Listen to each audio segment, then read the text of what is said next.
Praise the Lord. ഈ സമയത്തിനായിട്ട് ഞാൻ കർത്താവിന് നന്ദി കരയേറ്റുന്നു. നമ്മുടെ ബൈബിൾ ക്ലാസ്സിൻ്റെ പുതിയ ദിവസത്തിലേക്ക് നമ്മൾ വന്നിരിക്കുകയാണല്ലോ. നമുക്കറിയാവുന്നതുപോലെ ഈ ബൈബിൾ ക്ലാസ് കർത്താവിൻ്റെ രണ്ടാമത്തെ വരവുമായി ബന്ധപ്പെടുത്തി, കർത്താവിൻ്റെ രണ്ടാമത്തെ വരവും ദൈവജനത്തിൻ്റെ ഒരുക്കവും എന്ന വിഷയമാണ് നമ്മൾ പഠിച്ചുകൊണ്ടിരിക്കുന്നത്. ഞാൻ ആദ്യം തൊട്ട് പറയുന്ന കാര്യമുണ്ട്, കർത്താവിൻ്റെ വരവിൻ്റെ ഡേറ്റ് കണ്ടുപിടിക്കാനല്ല നമ്മളിവിടെ വന്നിരിക്കുന്നത്. പ്രത്യുത കർത്താവിൻ്റെ വരവ് എപ്പോൾ വേണമെങ്കിലും സംഭവിക്കാം. അവൻ എപ്പോൾ വന്നാലും അവൻ്റെ വരവിൽ നമ്മൾ എടുക്കപ്പെടേണ്ടതിന് നമ്മൾ ഒരുക്കമുള്ളവരായിരിക്കണം. ദൈവസഭയുടെ ഒരുക്കം, അതാണ് കൂടുതൽ നമ്മൾ എംഫസൈസ് ചെയ്ത് പഠിക്കുന്നതായ കാര്യം. അവിടെ നമ്മൾ ഞാൻ പറഞ്ഞല്ലോ, കർത്താവിൻ്റെ ഓരോ കാര്യങ്ങൾ നമ്മൾ പഠിച്ചുകൊണ്ടിരിക്കുകയായിരുന്നു. കർത്താവിൻ്റെ ഒന്നാമത്തെ വരവ് നമുക്ക് ഒത്തിരി അവസരങ്ങളെ തന്നു. ഒന്നാമത് അവൻ വന്നത് മറുവിലയായി തന്നെ കൊടുക്കുവാൻ, അഥവാ നമ്മളെ വീണ്ടെടുക്കുവാൻ, നമ്മളെ രക്ഷിക്കുവാനാണ് യേശു കർത്താവ് ഒന്നാമത് വന്നത്. തന്നെയല്ല, നമുക്ക് മറുവിലയായി മരിച്ച് യേശുവിനെ നമ്മൾ ഉള്ളിൽ കയറ്റിയിരുത്തുമ്പോൾ സംഭവിക്കുന്നത്, നമ്മൾ അവൻ്റെ മക്കളായിത്തീരുകയാണ്. അവനെ കൈക്കൊണ്ട് അവൻ്റെ നാമത്തിൽ വിശ്വസിക്കുന്ന ഏവർക്കും ദൈവ മക്കളാകുവാൻ അവൻ അധികാരം കൊടുത്തു. കർത്താവ് ഒന്നാമത് വന്നതുകൊണ്ടാണ് നമുക്ക് ദൈവ മക്കളാകുവാൻ കഴിഞ്ഞത്. ദൈവം നമ്മുടെ പിതാവായി തീർന്നിരിക്കുകയാണ്. അതേപോലെ തന്നെ പ്രധാനപ്പെട്ട ഒരു കാര്യമാണ്, നമ്മൾ പഠിച്ച കാര്യമാണ്, കർത്താവിൻ്റെ ഒന്നാമത്തെ വരവ് നമ്മെ മണവാട്ടിയാക്കുവാനാണ്. പൗലോസ് പറയുമ്പോൾ, ഞാൻ നിങ്ങളെ ക്രിസ്തു എന്ന ഏകപുരുഷന് നിർമ്മല കന്യകയായി വിവാഹ നിശ്ചയം ചെയ്തിരിക്കുന്നു. അപ്പോൾ നമ്മളെ മക്കളാക്കാനാണ്, മണവാട്ടിയാക്കാനാണ് യേശു കർത്താവ് ഒന്നാമത് വന്നത് എന്ന് നമ്മൾ കണ്ടു. ദൈവത്തിൽ നിന്ന് ജനിച്ചവരാക്കുവാൻ, യേശുവിനെ പിതാവാക്കാൻ, യേശുവിനെ മണവാളനാക്കാനായിട്ട് കർത്താവ് അവൻ്റെ ഒന്നാമത്തെ വരവ്. എന്നാൽ ഒന്നാമത്തെ വരവ് ഒത്തിരി ഓപ്പർച്യൂണിറ്റീസ്, അവസരങ്ങൾ നമുക്ക് തന്നു. ഞാൻ കഴിഞ്ഞ ദിവസം പറഞ്ഞു നിർത്തിയത് അതാണ്. എന്നാൽ രണ്ടാമത്തെ വരവ് അവസരങ്ങളല്ല കൊണ്ടുവരുന്നത്. ഈ അവസരങ്ങൾ ഉപയോഗിച്ചവർക്ക് ഉള്ള അവരുടെ ഡെസ്റ്റിനേഷൻ, അവരെ എങ്ങോട്ട്, അല്ലെങ്കിൽ ഈ അവസരങ്ങൾ ഉപയോഗിച്ച് ദൈവത്തെ പിതാവാക്കി മകനായെങ്കിൽ, മണവാട്ടിയായെങ്കിൽ, ആ മണവാട്ടിയെ ചേർക്കുവാനാണ് അവൻ രണ്ടാമത് വരുന്നത്. ഒന്നാമത് വന്നത് മണവാട്ടിയാക്കാനാണെങ്കിൽ, രണ്ടാമത് വരുന്നത് മണവാട്ടിയെ ചേർത്ത് കൊള്ളുവാൻ. എന്നാൽ മണവാട്ടിയെ ചേർക്കുമ്പോൾ തന്നെ നമ്മൾ ഓർക്കണം, ലോകത്തെ ന്യായം വിധിക്കുവാനുമാണ് അവൻ വരുന്നത്. അതുകൊണ്ട് ഇനി മണവാട്ടിക്കും, അല്ലെങ്കിൽ രക്ഷിക്കപ്പെട്ടവർ അവനോടുകൂടെ എടുക്കപ്പെടും. ലോകത്തിന് ഇനിയും അവസരങ്ങളില്ല. യേശുവിൻ്റെ രണ്ടാമത്തെ വരവോടുകൂടെ അവസരങ്ങളെല്ലാം അവസാനിക്കുകയാണ്. ഒന്നാമത്തെ വരവിൽ നമുക്ക് ലഭിച്ച അവസരങ്ങളൊക്കെ രണ്ടാമത്തെ വരവോടുകൂടെ തീരുകയാണ്. പിന്നെ അവസരങ്ങളില്ല എന്ന് നമ്മൾ കണ്ടു. യോഹന്നാൻ്റെ സുവിശേഷം 14-ാം അധ്യായത്തിൽ കർത്താവ് പറഞ്ഞതായ വാചകം വളരെ കൃത്യമായിട്ട് പറഞ്ഞ കാര്യമുണ്ട്. അത് മറ്റൊന്നുമല്ല, അതിൻ്റെ 1 മുതലുള്ള വാക്യങ്ങൾ വായിച്ചാൽ, നിങ്ങളുടെ ഹൃദയം കലങ്ങിപ്പോകരുത്, ദൈവത്തിൽ വിശ്വസിപ്പീൻ, എന്നിലും വിശ്വസിപ്പീൻ. എൻ്റെ പിതാവിൻ്റെ ഭവനത്തിൽ അനേകം വാസസ്ഥലങ്ങളുണ്ട്. ഇല്ലെങ്കിൽ ഞാൻ നിങ്ങളോട് പറയുമായിരുന്നു. ഞാൻ നിങ്ങൾക്ക് സ്ഥലം ഒരുക്കുവാൻ പോകുന്നു. ഞാൻ പോയി നിങ്ങൾക്ക് സ്ഥലം ഒരുക്കിയാൽ ഞാൻ ഇരിക്കുന്ന ഇടത്ത് നിങ്ങളും ഇരിക്കേണ്ടതിന് പിന്നെയും വന്ന് എന്നെ നിങ്ങളുടെ അടുക്കൽ ചേർത്തുകൊള്ളും.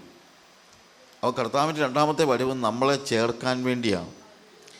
ഞാൻ പറഞ്ഞല്ലോ, യഹൂദ പശ്ചാത്തലത്തിൽ വിവാഹത്തിന് മുമ്പ് വിവാഹ നിശ്ചയം എന്ന് നമ്മൾ പറയുന്ന ബെട്രോത്തലുണ്ട്.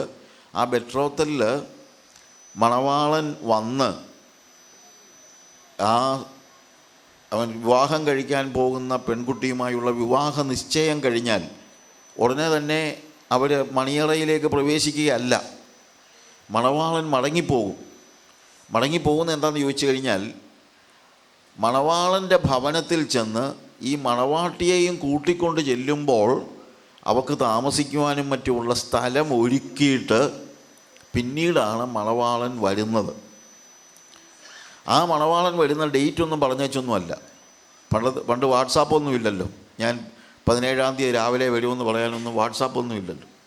അപ്പോൾ അതുകൊണ്ട് മണവാളൻ വരുമ്പോൾ അവൻ്റെ കൂട്ടുകാരും ഒരുമിച്ച് വന്ന് ആർപ്പുവിളിയോടെയാണ് വരുന്നത്. അങ്ങനെ വരുന്ന ആ ഒരു ശബ്ദം കേൾക്കാൻ മണവാട്ടി ഇങ്ങനെ തന്നെത്താൻ ഒരുക്കി കാത്തിരിക്കുകയാണ്. അതാ യഹൂദ പശ്ചാത്തലത്തിലുള്ളവർക്ക് പെട്ടെന്ന് മനസ്സിലാകും. ഇതുപോലെ കർത്താവ് പറയാണ്, ഞാൻ എൻ്റെ പിതാവിൻ്റെ ഭവനത്തിലേക്ക് പോകുകയാണ്, നിങ്ങൾക്ക് ഞാൻ സ്ഥലമൊരുക്കുവാൻ പോകുന്നു. ഞാൻ പോയി നിങ്ങൾക്ക് സ്ഥലമൊരുക്കിയാൽ ഞാൻ ഇരിക്കുന്ന ഇടത്ത് നിങ്ങളും ഇരിക്കേണ്ടതിന് പിന്നെയും വന്ന് നിങ്ങളെ എൻ്റെ അടുക്കൽ ചേർത്തുകൊള്ളും. പിന്നെയും വന്ന് നിങ്ങളെ എൻ്റെ അടുക്കൽ ചേർക്കും. അതിനാണ് മണവാളൻ അടുത്തതായിട്ട് വരുന്നത് എന്ന് നമുക്ക് മനസ്സിലാക്കാൻ കഴിയും. അപ്പോൾ പിന്നീട് അവസരങ്ങളൊന്നുമില്ല.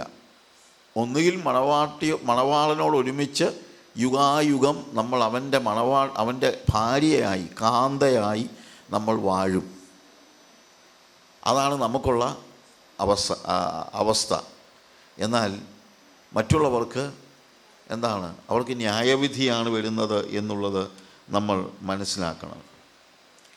പക്ഷേ ഈ വരവിങ്ങനെ താമസിക്കുന്നു എന്ന് ചിന്തിച്ച് പലപ്പോഴും ഉണ്ടാകുന്ന പ്രത്യേകത എന്താണെന്ന് ചോദിച്ചാൽ, പലപ്പോഴും ഞാൻ മത്തായിയുടെ സുവിശേഷം 25-ാം അധ്യായത്തിലെ ഉപമ നമുക്കറിയാമല്ലോ. 10 കന്യകമാരുടെ ഉപമകൾ ഞാൻ എടുക്കുന്നില്ല, നേരത്തെ വായിച്ചിട്ടുള്ളതാണ്. അവിടെ വായിക്കുമ്പോൾ മണവാളൻ വരുന്നത് താമസിക്കുന്നു എന്ന് കണ്ടപ്പോൾ എല്ലാവരും മയക്കം പിടിച്ചു തുടങ്ങി. ബുദ്ധിയില്ലാത്തവർ മാത്രമല്ല മയക്കം പിടിച്ചത്, ബുദ്ധിയുള്ളവരും മയക്കം പിടിച്ചു. എല്ലാവരും ഉറങ്ങി. എന്നാൽ അർദ്ധരാത്രിക്ക് മണവാളൻ വരുന്നു എന്നുള്ള ആർപ്പുവിളി കേട്ട് കഴിഞ്ഞപ്പോൾ എല്ലാവരും ഉണർന്നു. പക്ഷേ ഒരു 5 പേര് അവർ ഒരുക്കമില്ലാത്തവരായിരുന്നു. അതുകൊണ്ട് എന്താ സംഭവിക്കുന്നത്? അവരുടെ വിളക്കിലെ എണ്ണ കെട്ടുപോയി. എണ്ണയില്ലാത്തത് കൊണ്ട് വിളക്ക് കെട്ടുപോയി. മണവാളനെ എതിരേൽക്കുവാൻ അവർക്ക് കഴിയുന്നില്ല. എന്നാൽ ഒരുങ്ങിയിരുന്നവർ, അതാണ് നമ്മൾ പറയുന്നത്, ഒരുങ്ങിയിരുന്നവർ അവനോടുകൂടെ മണിയറയിൽ പ്രവേശിച്ചു. ഒരുങ്ങിയിരുന്നവർ. അപ്പോൾ ഒരുക്കമാണ് ആവശ്യമായിരിക്കുന്നത്. ഒരുങ്ങാത്തവന് അവനോടുകൂടെ മണിയറയിൽ പ്രവേശിക്കുവാൻ കഴിയുകയില്ല. ഒരുങ്ങാത്തവനെ പിന്നീട് കർത്താവെ ഞങ്ങൾക്ക് തുറക്കണമെന്നൊന്നും പറഞ്ഞു കഴിഞ്ഞാൽ തുറക്കത്തില്ല. ഞാൻ നിങ്ങളെ ഒരു നാളും അറിയുന്നില്ല എന്നുള്ള വാക്കായിരിക്കും കർത്താവിൽ നിന്ന് കേൾക്കുന്നത്. അതുകൊണ്ട് നാളും നാഴികയും അറിയായിക കൊണ്ട് 25-13 നമ്മൾ കാണുന്നത്, ആകയാൽ നിങ്ങളും നാളും നാഴികയും അറിയായിക കൊണ്ട് ഉണർന്നിരിപ്പിൻ. നമ്മൾ ഉണർന്നിരിക്കണം. അതുകൊണ്ട് ഓരോ ദിവസവും കർത്താവിനോട് ചോദിക്കണം, കർത്താവെ നീ ഇന്ന് വരുമോ? എപ്പോഴും കർത്താവിൻ്റെ വരവിന് വേണ്ടിയുള്ള പ്രത്യാശയോടുകൂടെ ഒരുങ്ങിയിരിക്കുന്നു. ഞാൻ പറഞ്ഞല്ലോ, പിന്നീട് അവസരങ്ങളൊന്നുമില്ല എന്നുള്ളതാണ് ഏറ്റവും പ്രാധാന്യമർഹിക്കുന്നതായ കാര്യം. അവൻ്റെ വരവിങ്കൽ നമ്മൾ എടുക്കപ്പെടും. എടുക്കപ്പെടാത്തവർക്ക് പിന്നീട് രണ്ടാമതൊരവസരം കൂടെ കൊടുക്കത്തില്ല. അതാണ് അതിനകത്തെ ഒരു പ്രത്യേകത.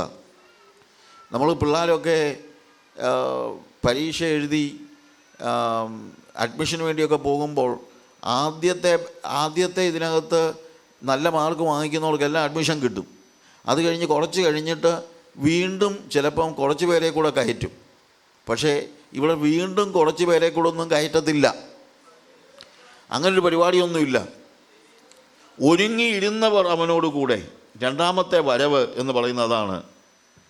ആ രണ്ടാമത്തെ വരവിൽ നമ്മൾ ഡെസ്റ്റിനേഷനിലേക്കാണ് എത്തുകയാണ്.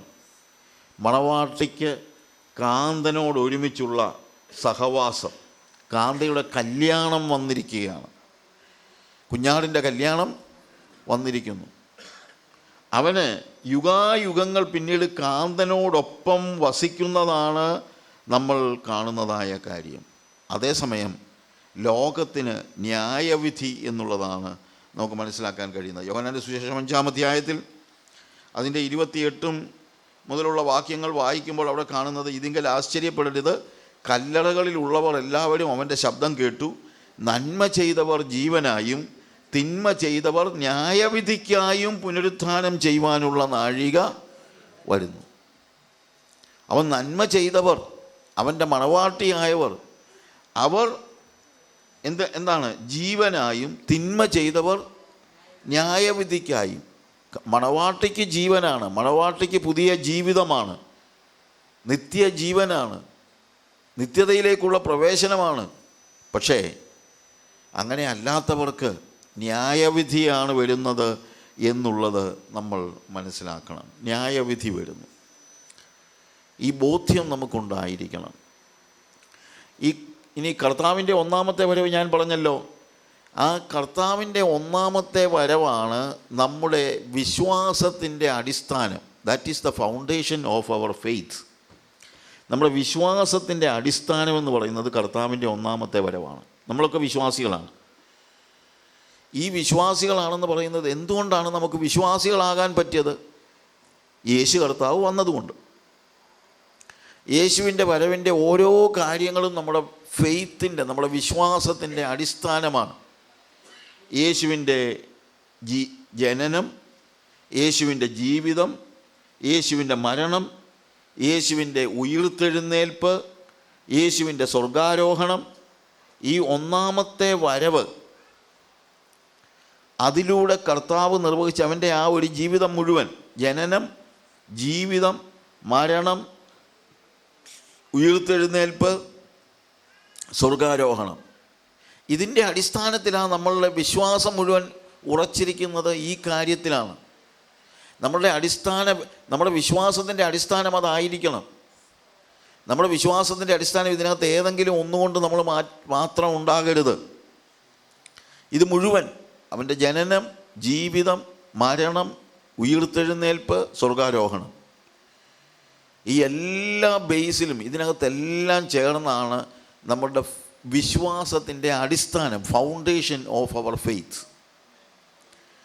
പലപ്പോഴും ഉണ്ടാകുന്ന പ്രശ്നം എന്ന് ചോദിച്ചു കഴിഞ്ഞാൽ, നമ്മളുടെ ഫൗണ്ടേഷൻ പലപ്പോഴും ഇതിനകത്ത് എല്ലാത്തിലും വരുന്നില്ല. ചിലപ്പോൾ യേശുവിൻ്റെ ജീവിതത്തിൽ യേശു ചെയ്തതായ ചില അടയാളങ്ങളുടെയും അത്ഭുതങ്ങളുടെയും അടിസ്ഥാനത്തിൽ അത് ഫൗണ്ടേഷനാക്കി വിശ്വാസം പണിയുന്നവരുണ്ട്. അതും വേണം. കാരണം അവൻ്റെ ജീവിതവും എന്താണ്? നമ്മുടെ ഫെയ്ത്തിൻ്റെ, വിശ്വാസത്തിൻ്റെ അടിസ്ഥാനമാണ്. പക്ഷെ അത് മാത്രമാണെങ്കിൽ ഒരിക്കലും ശരിയാകത്തില്ല. അതുകൊണ്ട് സുവിശേഷം പറയുന്നവരെല്ലാവരും, പുതിയ നിയമത്തിലുടനീളം നമ്മൾ കാണുന്നത് യേശു ക്രിസ്തുവിൻ്റെ ജനന, മരണ, പുനരുത്ഥാന അനുഭവങ്ങളെല്ലാം വിവരിച്ചിട്ടാണ് സുവിശേഷം പറയുന്നത്. നമ്മൾ അപ്പോസ്തല പ്രവൃത്തി വായിക്കുമ്പോൾ ആദ്യം അവിടെ അതിൻ്റെ 2-ാമത്തെ അധ്യായത്തിൽ പത്രോസ് സുവിശേഷം പറയുമ്പോൾ ആദ്യം പഴയ നിയമത്തിൽ നിന്ന് പത്രോസ് എഴുന്നേറ്റ് പറയുന്ന കാര്യം, യോവേൽ പ്രവാചകൻ പറഞ്ഞ കാര്യങ്ങളൊക്കെ പറയുന്നുണ്ട്. അത് കഴിഞ്ഞ് പെട്ടെന്ന് തന്നെ നമ്മളെന്താ ചെയ്യുന്നതെന്നറിയാമോ? പത്രോസ് ചെയ്യുന്നത്, അതിൻ്റെ 22 മുതലുള്ള വാക്യങ്ങൾ വായിക്കുമ്പോൾ, ഇസ്രായേൽ പുരുഷന്മാരെ, ഈ വചനം കേട്ടുകൊള്ളുവിൻ. നിങ്ങൾ തന്നെ അറിയും പോലെ ദൈവം യേശുവിനെ കൊണ്ട് നിങ്ങളുടെ നടുവിൽ ചെയ്യിച്ച ശക്തികളും അത്ഭുതങ്ങളും അടയാളങ്ങളും കൊണ്ട് ദൈവം നിങ്ങൾക്ക് കാണിച്ചു തന്ന പുരുഷനായി നസറായനായ യേശുവിനെ ദൈവം തൻ്റെ സ്ഥിരനിർണയത്താലും മുന്നറിവിനാലും ഏൽപ്പിച്ചിട്ട് നിങ്ങൾ അവനെ അധർമ്മികളുടെ കയ്യാൽ തറപ്പിച്ചു കൊന്നു. അപ്പോൾ യേശുവിൻ്റെ അത്ഭുതം പറഞ്ഞ് നിർത്തുകയല്ല, യേശുവിൻ്റെ മരണത്തിലേക്ക് കടന്നു. യേശുവിൻ്റെ ജനനം, അവൻ്റെ ജീവിതം, അവൻ ചെയ്ത അത്ഭുതങ്ങൾ, ഇതൊന്ന് തൊടിയിച്ചു പോയിട്ട് നേരെ മരണത്തിലേക്ക് കിടക്കുകയാണ്. നമ്മുടെ സുവിശേഷത്തിൻ്റെ അടിസ്ഥാനം എന്ന് പറയുന്നത് യേശു ക്രിസ്തുവിൻ്റെ ക്രൂശ് മരണമാണ്. അതിന് സംശയമൊന്നുമില്ല. ബാക്കിയുള്ള കാര്യങ്ങൾക്ക് അപ്പുറത്തായിട്ട്. കാര്യം, യേശു കാനാവിലെ കല്യാണത്തിന് വെള്ളം വീഞ്ഞാക്കിയത് കൊണ്ട് ആരുടെയും പാപങ്ങൾ മോചിക്കപ്പെട്ടിട്ടില്ല. ഞാൻ പറഞ്ഞ് മനസ്സിലാക്കണം. യേശു കുരുടന് കാഴ്ച നൽകിയത് കൊണ്ട് കുരുടൻ്റെ പാപത്തിന് പോലും മോചനം ഉണ്ടായില്ല.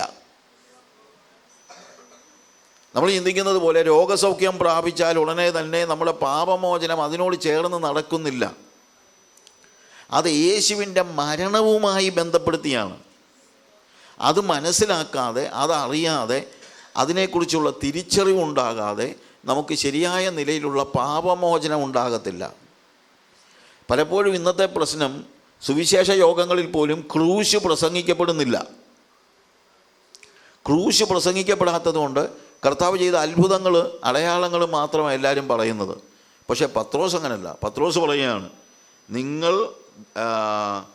നിങ്ങൾ അധർമ്മികളുടെ കയ്യാൽ അവനെ തറപ്പിച്ചു കൊന്നു, ദൈവമോ മരണപാശങ്ങളെ അഴിച്ചിട്ട് അവനെ ഉയിർത്തെഴുന്നേൽപ്പിച്ചു. മരണം അവനെ പിടിച്ചു വെക്കുന്നത് അസാധ്യമായിരുന്നു. നോക്കുക, അവൻ്റെ ജനനം അല്ലെങ്കിൽ അവൻ്റെ ജീവിതം, അവൻ ചെയ്ത അത്ഭുതങ്ങളുടെ കാര്യമൊക്കെ പറഞ്ഞു. പെട്ടെന്ന് തന്നെ അവൻ്റെ മരണത്തെക്കുറിച്ച് പറഞ്ഞു. മരണത്തെക്കുറിച്ച് പറഞ്ഞിട്ട് പറയാണ്, അവൻ മരിച്ച് മണ്ണടിഞ്ഞില്ല. ദൈവം മരണം അവനെ പിടിച്ചു വെക്കുന്നത് അസാധ്യമായിരുന്നു. അതുകൊണ്ട് ദൈവം മരണപാശങ്ങളെ അഴിച്ചിട്ട് അവനെ ഉയിർത്തെഴുന്നേൽപ്പിച്ചു. മരണപാശങ്ങളെ അഴിച്ചിട്ട് അവനെ ഉയിർത്തെഴുന്നേൽപ്പിച്ചു.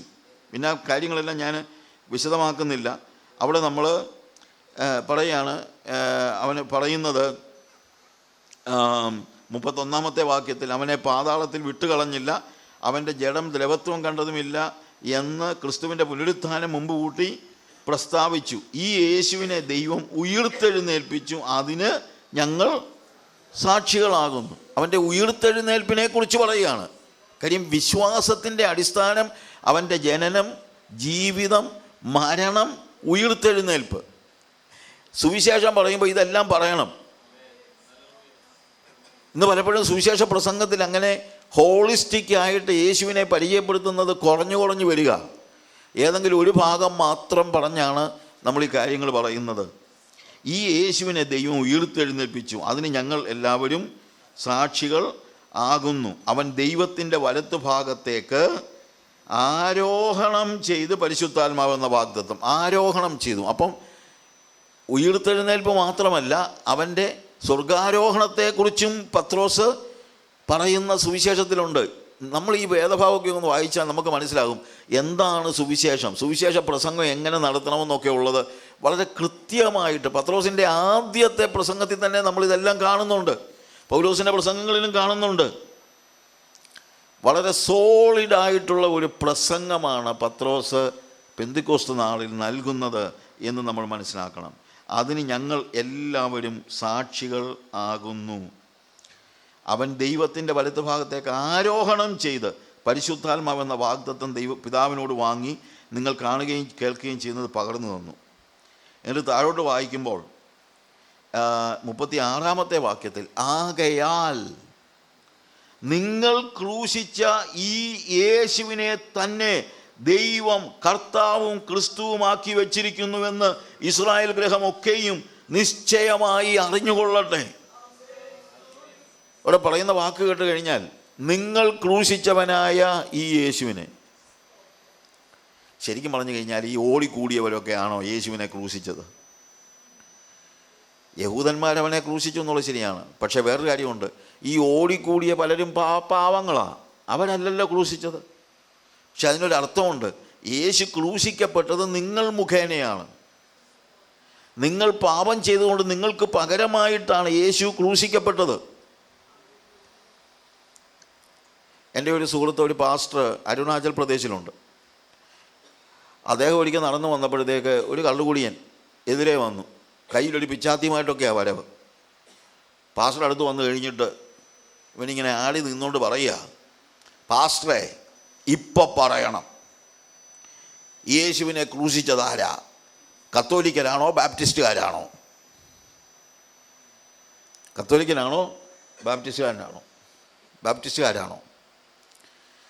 ഈ പാസ്റ്റർ വളരെ ധൈര്യശാലിയായ ഒരാളാണ്.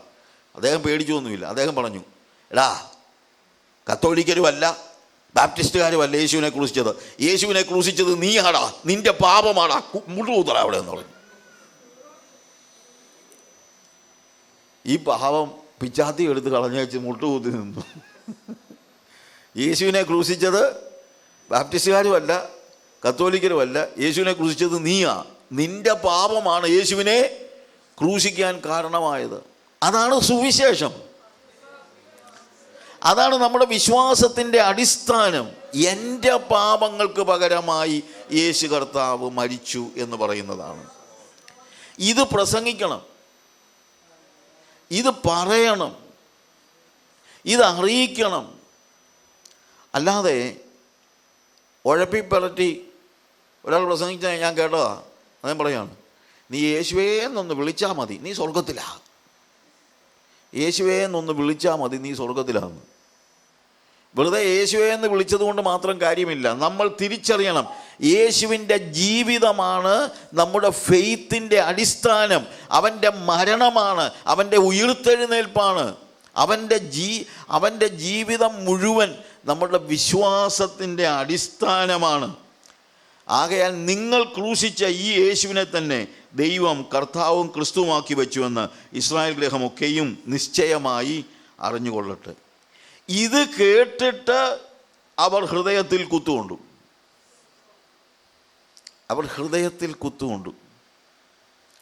പ്രിയമുള്ളവരെ, യഥാർത്ഥ സുവിശേഷം കേട്ടാൽ ഹൃദയത്തിൽ കുത്തുകൊള്ളും.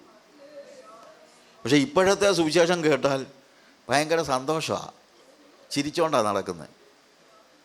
ഹൃദയത്തിൽ കുത്തുകൊള്ളുന്നില്ല. കാര്യം കുത്തുകൊള്ളാനുള്ളതെന്ന് പറയുന്നില്ല. നിൻ്റെ പാപമാണ് യേശുവിനെ ക്രൂശിച്ചെന്ന് പറഞ്ഞാലല്ല ഇവന് പാപബോധം ഉണ്ടാകത്തുള്ളൂ. ഇന്ന് പ്രസംഗം കേട്ടിട്ട് ആർക്കായി പാപബോധം ഉണ്ടാകുന്നത്?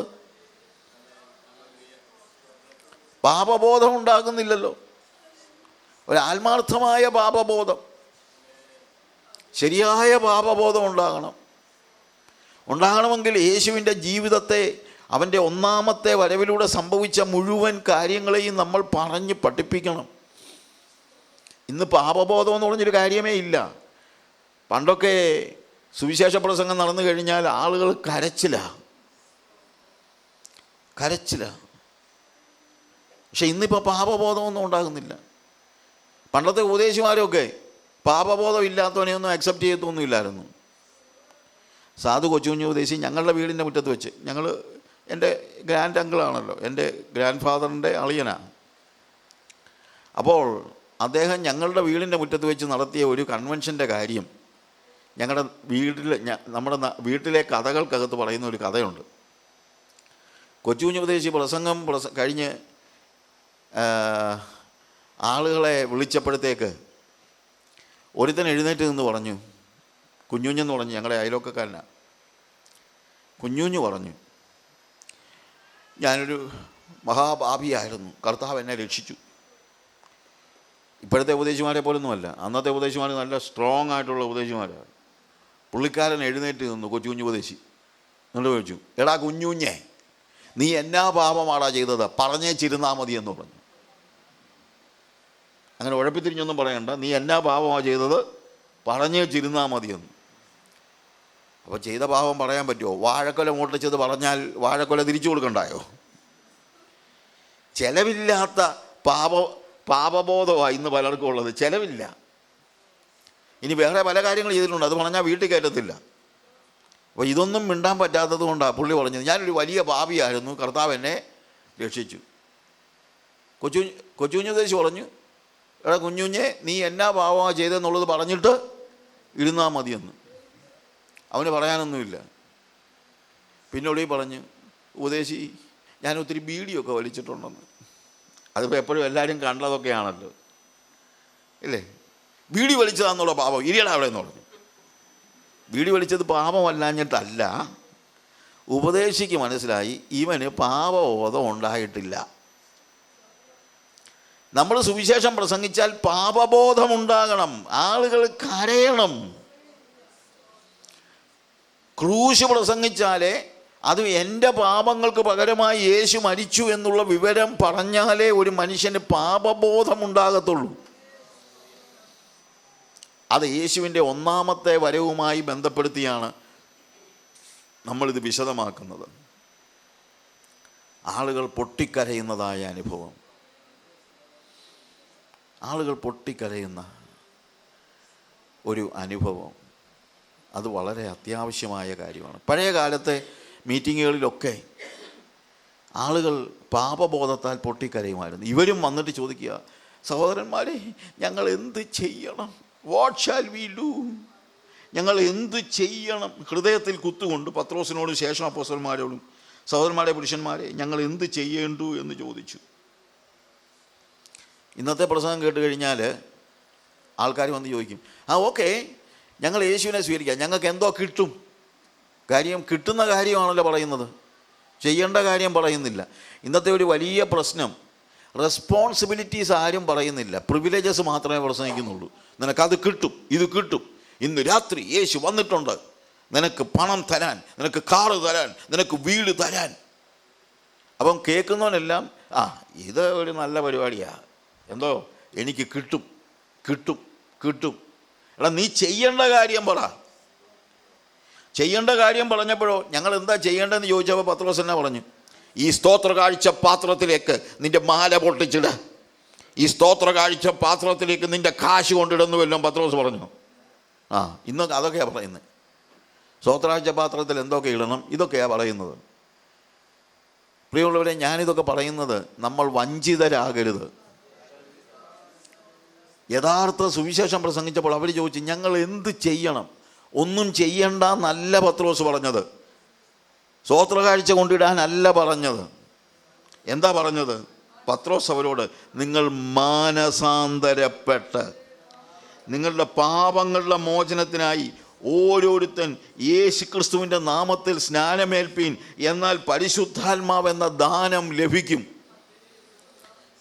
എന്നെ അത്ഭുതപ്പെടുത്തിയ ഒരു വാക്യം ഇത്. കാര്യം ഒറ്റ വാക്യത്തിൽ സുവിശേഷത്തിൻ്റെ അന്തസത്ത മുഴുവൻ പറഞ്ഞിട്ടുണ്ട്. നിങ്ങൾ മാനസാന്തരം പറഞ്ഞു, പാപങ്ങളുടെ മോചനം പറഞ്ഞു, യേശുക്രിസ്തുവിൻ്റെ നാമത്തിൽ സ്നാനമേൽക്കാൻ പറഞ്ഞു, പരിശുദ്ധാത്മാവിനെ കുറിച്ച് പറഞ്ഞു. ഒറ്റ വാക്യത്തിൽ സുവിശേഷത്തിൻ്റെ ഓൾമോസ്റ്റ് ഒരു നട്ഷൽ വെളിപ്പെടുത്തുന്ന ഒരു പ്രസ്താവന പത്രോസ് പറഞ്ഞിരിക്കുകയാണ്.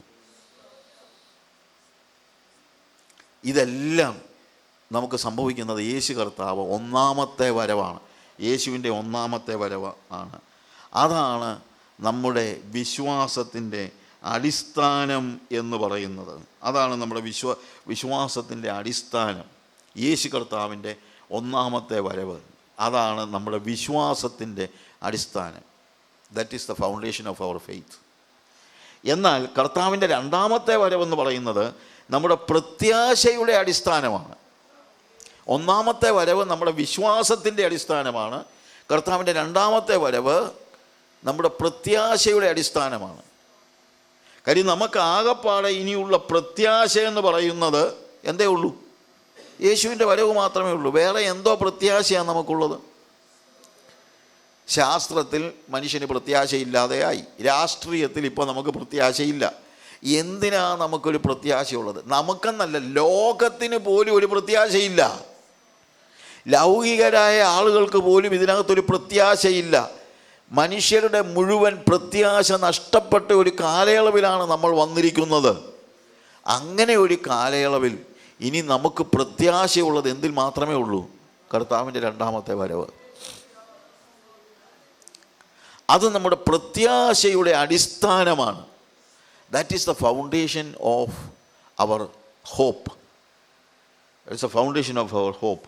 അല്ലെങ്കിൽ നമ്മുടെ ഹോപ്പ്, നമ്മുടെ പ്രത്യാശയുടെ അടിസ്ഥാനമാണ് കർത്താവിൻ്റെ രണ്ടാമത്തെ വരവ്. കർത്താവിൻ്റെ രണ്ടാമത്തെ വരവ്, അവൻ്റെ വരവ് നമ്മുടെ പ്രത്യാശയുടെ അടിസ്ഥാനമാണ് എന്ന് നമ്മൾ മനസ്സിലാക്കണം. വിശ്വാസം, പ്രത്യാശ, സ്നേഹം. സ്നേഹം ഇവിടെ എല്ലായിടത്തും ഉണ്ട്. ഒന്നാമത്തെ വരവ് തന്നെ സ്നേഹത്തിൻ്റെ പ്രകാശനമാണ്. നമുക്കറിയാമല്ലോ, for God so loved the world he gave his only begotten son so that whosoever believeth in him shall not perish but will have eternal life. കർത്താവ് യോഹന്നാൻ 3:16 എന്താ നമ്മൾ കാണുന്നത്? തൻ്റെ ഏകജാതനായ പുത്രനിൽ വിശ്വസിക്കുന്ന ഏവനും നശിച്ചു പോകാതെ നിത്യജീവൻ പ്രാപിക്കേണ്ടതിന് അവനെ നൽകുവാൻ തക്കവണ്ണം ദൈവം ലോകത്തെ സ്നേഹിച്ചു. അത്രയ്ക്ക് സ്നേഹിച്ചു. ഇംഗ്ലീഷിൽ പറഞ്ഞിരിക്കുന്നത് God so loved the world.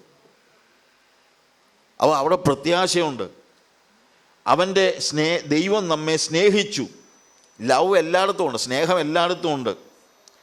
ദൈവം നമ്മളെ സ്നേഹിച്ചു, നാം അവൻ്റെ സ്നേഹത്തിൽ വസിക്കണം. ഇനി അവൻ്റെ രണ്ടാമത്തെ വരവും സ്നേഹത്തിലാണ്. കാരണം അവൻ വരുന്നത് കാന്തയെ സ്നേഹിച്ച് നമ്മളെ കൊണ്ടുപോകുവാനാണ് അവൻ വരുന്നത് എന്നുള്ളത് നമ്മൾ മനസ്സിലാക്കണം. That is A second coming of Christ. Hallelujah. ഇനി ഞാൻ പറയട്ടെ, കർത്താവിൻ്റെ രണ്ടാമത്തെ വരവ്. കർത്താവിൻ്റെ ഒന്നാമത്തെ വരവിനെ കുറിച്ച് നമ്മൾ പഠിച്ചു. കർത്താവിൻ്റെ രണ്ടാമത്തെ വരവ് അത് എല്ലാവർക്കും ഒരുപോലെയല്ല. അതാണ് ഞാൻ പറയാൻ ഉദ്ദേശിക്കുന്ന ഒരു പ്രധാനപ്പെട്ട കാര്യം. കർത്താവ് ഒന്നാമത് വന്നപ്പോൾ എല്ലാവർക്കും ഓപ്പർച്യൂണിറ്റീസ് കൊടുത്തു, ഇല്ലേ? എല്ലാവർക്കും അവസരങ്ങളെ കൊടുത്തു. കർത്താവിൻ്റെ ഒന്നാമത്തെ വരവിൽ എല്ലാവർക്കും അവസരങ്ങൾ കിട്ടു. രക്ഷിക്കപ്പെടുവാൻ എല്ലാവർക്കും അവസരങ്ങൾ കിട്ടി. ആർക്ക് വേണമെങ്കിലും രക്ഷിക്കപ്പെടാം. ചില ആളുകളൊക്കെ പറയുന്നത് കർത്താവ് എല്ലാവർക്കും വേണ്ടി മരിച്ചില്ല, ചിലരെ നേരത്തെ സ്വർഗത്തിൽ കൊണ്ടുപോകണം ദൈവം തീരുമാനിച്ചിട്ടുണ്ട്, അവർക്ക് വേണ്ടി മാത്രം മരിച്ചെന്നൊക്കെ പറയുന്ന ദുരുപദേശങ്ങളുണ്ട്. അങ്ങനെയല്ല. Four God so loved the world, അവൻ ലോകത്തെ അത്രയ്ക്ക് സ്നേഹിച്ചു. അവൻ മരിച്ചത് എല്ലാവർക്കും വേണ്ടിയുമാണ്. അല്ലാതെ ചില ആളുകൾക്ക് വേണ്ടി മാത്രം മരിച്ചു എന്ന് വിശ്വസിക്കാൻ നമുക്ക് കഴിയില്ല. He died for every one. എല്ലാവർക്കും ഒരുപോലെ ഓപ്പർച്യൂണിറ്റീസ് അവൻ കൊടുത്തു എന്നുള്ളതാണ്. എല്ലാവർക്കും ഒരുപോലെ. അതാണ് അവൻ്റെ ഒന്നാമത്തെ വരവിൻ്റെ പ്രത്യേകത. എന്നാൽ അവൻ്റെ രണ്ടാമത്തെ വരവ് എല്ലാവർക്കും ഒരുപോലെയല്ല. അവൻ രണ്ടാമത്തെ വരവിൽ ഇനി അവസരങ്ങൾ ബാക്കിയില്ല. അവൻ രണ്ടാമത്തെ വരവ് ഒന്നാമത്തെ വരവിനോടുള്ള നമ്മുടെ പ്രതികരണത്തിൻ്റെ അടിസ്ഥാനത്തിലാണ്. അവൻ്റെ ഒന്നാമത്തെ വരവിൽ വിശ്വസിച്ച് അനുസരിച്ച് അനുഗമിച്ചവർക്കാണ് അവൻ്റെ രണ്ടാമത്തെ വരവിൽ എടുക്കപ്പെടുവാൻ കഴിയുന്നത്. അവർക്ക് മാത്രമേ കഴിയത്തുള്ളൂ. അല്ലാത്തവർക്ക് ന്യായവിധിയാണ്. കർത്താവിൻ്റെ രണ്ടാമത്തെ വരവ് എല്ലാവർക്കും ഒരുപോലെയല്ല. ആമോസിൻ്റെ പ്രവചനം വായിക്കുമ്പോൾ അതിനകത്ത് ആമോസിൻ്റെ പ്രവചനം അതിൻ്റെ 4-ാം അധ്യായത്തിൽ ആമോസ് 4-ന്റെ 12-ാമത്തെ വാക്യം വായിക്കുമ്പോൾ നമ്മളവിടെ കാണുന്നത്, അതുകൊണ്ട് ഇസ്രായേലേ ഞാൻ ഇങ്ങനെ നിന്നോട് ചെയ്യും, ഇസ്രായേലേ ഞാനിത് നിന്നോട് ചെയ്യുവാൻ പോകുന്നത് കൊണ്ട് നിൻ്റെ ദൈവത്തെ എതിരേൽപ്പാൻ ഒരുങ്ങിക്കൊള്ളുക.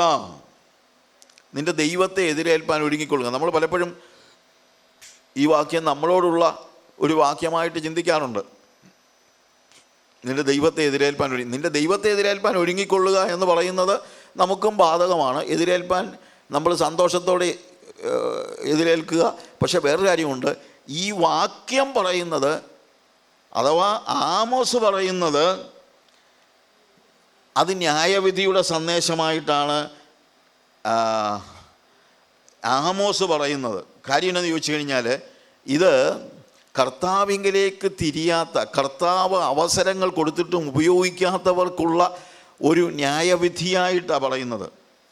1 മുതലുള്ള വാക്യങ്ങൾ വായിക്കുമ്പോൾ നമുക്കറിയാം, എളിയവരെ പീഡിപ്പിക്കുകയും ദരിദ്രരെ തകർക്കുകയും തങ്ങളുടെ ഭർത്താക്കന്മാരോട് കൊണ്ടുവരുവീൻ ഞങ്ങൾ കുടിക്കട്ടെ എന്ന് പറയുകയും ചെയ്യുന്ന ശമരിയ പർവ്വതത്തിലെ ബാശാന്യ പശുക്കളെ ഈ വചനം കേൾപ്പിൻ. നിങ്ങളെ കൊളുത്തുകൊണ്ടും നിങ്ങളുടെ സന്തതിയെ ചൂണ്ടൽ കൊണ്ട് പിടിച്ചു പോകുന്ന കാലം നിങ്ങൾക്ക് വരും എന്ന് യഹോവയായ കർത്താവ് വിശുദ്ധിയെ ചൊല്ലി സത്യം ചെയ്തിരിക്കുന്നു. നോക്കുക, താഴോട്ട് നമ്മൾ വായിക്കുമ്പോഴത്തേക്ക് അവിടെ നമ്മൾ കാണുന്നത് 6-ാമത്തെ വാക്യത്തിൽ, നിങ്ങളുടെ എല്ലാ പട്ടണങ്ങളിലും ഞാൻ നിങ്ങൾക്ക് പല്ലിൻ്റെ വെടിപ്പും എല്ലായിടങ്ങളിലും അപ്പത്തിൻ്റെ കുറവും വരുത്തിയിട്ടും നിങ്ങൾ എങ്കലേക്ക് തിരിഞ്ഞില്ല. അതായത് കർത്താവ് അവസരങ്ങളെ നൽകിയിട്ടും കർത്താവിങ്കിലേക്ക് തിരിയാത്ത ഒരു ജനത ഇന്നും അതുതന്നെയാണ്. കർത്താവ് അവസരങ്ങളെ, അവൻ്റെ ഒന്നാമത്തെ വരവ് അവസരങ്ങളെ തരുന്നു. ഇവിടെയും കർത്താവ് പറയാണ്, ഞാൻ നിങ്ങൾക്ക് അവസരങ്ങളെ തന്നു, പക്ഷെ നിങ്ങൾ എങ്കിലേക്ക് തിരിഞ്ഞില്ല. ഇന്നും കർത്താവ് അവസരങ്ങളെ കൊടുത്തിട്ടും അവങ്കലേക്ക് തിരിയാത്തവരായ ആളുകൾ ധാരാളമുണ്ട്. വീണ്ടെടുക്കപ്പെടാത്തവരായ ആളുകൾ. കൊയ്ത്തിന് ഇനി 3 മാസമുള്ളപ്പോൾ ഞാൻ നിങ്ങൾക്ക് മഴ മുടക്കിക്കളഞ്ഞു. ഞാനൊരു പട്ടണത്തിൽ മഴ പെയ്യിക്കുകയും മറ്റേ പട്ടണത്തിൽ മഴ പെയ്യിക്കാതിരിക്കുകയും ചെയ്തു. ഒരു കണ്ടത്തിൽ മഴ പെയ്തു, മഴ പെയ്യാത്ത മറ്റേ കണ്ടം വരണ്ടുപോയി. 2-3 പട്ടണം വെള്ളം കുടിപ്പാൻ ഒരു പട്ടണത്തിലേക്ക് ചെന്നു. ദാഹം തീർന്നില്ല താനും. എന്നിട്ടും നിങ്ങൾ എങ്കലേക്ക് തിരിഞ്ഞില്ല. മാനസാന്തരപ്പെടാത്ത ജനതയോടുള്ള സന്ദേശമായത്. എന്നിട്ടും നിങ്ങൾ എങ്കലേക്ക് തിരിഞ്ഞില്ല. 9-ാമത്തെ വാക്യത്തിൽ, ഞാൻ നിങ്ങളെ വെൺകതിർ കൊണ്ടും വിഷമഞ്ഞുകൊണ്ടും ശിക്ഷിച്ചു. നിങ്ങളുടെ തോട്ടങ്ങളെയും മുന്തിരിപ്പറമ്പുകളെയും അത്തിവൃക്ഷങ്ങളെയും ഒലിവൃക്ഷങ്ങളെയും പലപ്പോഴും തുള്ളൻ തിന്നുകളഞ്ഞു. എന്നിട്ടും നിങ്ങൾ എങ്കലേക്ക് തിരിഞ്ഞില്ല എന്ന് യഹോവയുടെ അരുളപ്പാട്. 10-ാമത്തെ വാക്യത്തിൽ, മിസ്രയീമിൽ എന്ന പോലെ ഞാൻ മഹാമാരി നിങ്ങളുടെ ഇടയിൽ അയച്ചു. നിങ്ങളുടെ യൗവനക്കാരെ വാൾ കൊണ്ട് കൊന്നു. നിങ്ങളുടെ കുതിരകളെ പിടിച്ചുകൊണ്ട് പോയി. നിങ്ങളുടെ പാളയങ്ങളിലെ നാറ്റം ഞാൻ നിങ്ങളുടെ മൂക്കിൽ കയറുമാറാക്കി. എന്നിട്ടും നിങ്ങൾ എങ്കലേക്ക് തിരിഞ്ഞില്ല. ദൈവം സോദോമിനെയും ഗൊമോറയെയും ഉന്മൂലനാശം ചെയ്തതുപോലെ ഞാൻ നിങ്ങളുടെ ഇടയിൽ ഒരു ഉന്മൂലനാശം വരുത്തി. നിങ്ങൾ കത്തുന്ന തീയിൽ നിന്ന് വലിച്ചെടുക്കപ്പെട്ട ഒരു കൊള്ളി പോലെ ആയിരുന്നു. എന്നിട്ടും നിങ്ങൾ എങ്കലേക്ക് തിരിഞ്ഞില്ല. അപ്പോൾ മാനസാന്തരപ്പെടാത്തവർക്ക് കർത്താവിൻ്റെ 2-ാമത്തെ വരവ്, അവൻ വരുന്നത് മണവാട്ടിയെ ചേർക്കുവാനുമാണ്. ലോകത്തെ മാനസാന്തരപ്പെടാത്തവരെ ന്യായം വിധിക്കാനുമാണ്. രണ്ടും ഒരുപോലെയാണ്. കർത്താവിൻ്റെ വരവ് എല്ലാവർക്കും ഒരുപോലെയല്ല. അവൻ മണവാട്ടിയെ ചേർത്തുകൊള്ളുവാൻ വരുന്നു. പക്ഷേ അവങ്കലേക്ക് തിരിയാത്ത അവിശ്വാസികളായ, ദൈവത്തിൻ്റെ വചനത്തെ നിഷേധിക്കുന്ന, ദൈവത്തെ നിഷേധിക്കുന്ന ജനങ്ങൾക്ക് അവരോട് കർത്താവ് പറയാണ്, അതുകൊണ്ട് നിങ്ങളെങ്കിലേക്ക് തിരിഞ്ഞില്ല. അതുകൊണ്ട് ഇസ്രായേലേ, ഞാൻ ഇങ്ങനെ നിന്നോട് ചെയ്യും. ഇസ്രായേലേ, ഇത് ഞാൻ നിന്നോട് ചെയ്യുവാൻ പോകുന്നത് കൊണ്ട് നിൻ്റെ ദൈവത്തെ എതിരേൽപ്പാൻ ഒരുങ്ങിക്കൊള്ളുക. നിൻ്റെ ദൈവത്തെ എതിരേൽപ്പാൻ ഒരുങ്ങിക്കൊള്ളുക. ന്യായവിധിയുടെ സന്ദേശമാണ് അവിടെ പറയുന്നത്. ന്യായവിധിയുടെ സന്ദേശം. യെസ്, കർത്താവിൻ്റെ 2-ാമത്തെ വരവിൽ ന്യായവിധിയുണ്ട്. തിരിയാത്തവർക്ക് ആ ന്യായവിധി. അവങ്കലേക്ക് തിരിഞ്ഞ് അവൻ്റെ മണവാട്ടിയായവർക്ക് ന്യായവിധിയല്ല. അവൻ്റെ മണവാട്ടിയെ ചേർക്കുവാനാണ് അവൻ വരുന്നത്. പക്ഷേ അവങ്കലേക്ക് തിരിയാത്തവർക്ക് ന്യായവിധിക്കായിട്ടാണ് കർത്താവ് വരുന്നത്. മലാഖിയുടെ പ്രവചനത്തിലും നമ്മൾ വായിക്കുമ്പോൾ അവിടെ 2 അഗ്നിയെക്കുറിച്ച് പറയുന്നുണ്ട്. മലാഖിയുടെ പ്രവചനത്തിൽ 1 ശുദ്ധീകരിക്കുന്ന അഗ്നി, 2 നശിപ്പിക്കുന്നതായ അഗ്നി. കർത്താവിൻ്റെ 2-ാമത്തെ വരവിൻ്റെ പ്രത്യേകതയായിട്ട് പറയുകയാണ്. 1 ശുദ്ധീകരിക്കുന്ന അഗ്നി, അത് 1-ാമത്തെ വരവിന് ശേഷമുള്ള അനുഭവമാണ്. കർത്താവിൻ്റെ 1-ാമത്തെ വരവിൽ കർത്താവിനെ സ്വീകരിക്കുന്നവരായ ആളുകൾക്കും പീഡനവും പ്രയാസങ്ങളും ഒക്കെ ഉണ്ട്. നമുക്കൊക്കെ അതെല്ലാം ഉണ്ടാകും. പക്ഷെ വേറൊരു കാര്യമുണ്ട്. അതെന്തിനാണെന്നറിയാമോ? അവൻ്റെ വരവിൽ നമ്മളെ ശുദ്ധീകരിച്ച് കൊണ്ടുപോകാൻ വേണ്ടിയാണ്. അതിനുള്ള അഗ്നിശോധന നമുക്ക് ഉണ്ട്. എന്നാൽ അവിശ്വാസികൾക്കുള്ളത് അഗ്നിശോധനയല്ല. നമ്മൾ 3-ാം അധ്യായത്തിൽ ലേവിപുത്രന്മാർക്കുള്ള അഗ്നിയെക്കുറിച്ച് പറയുന്നുണ്ട്.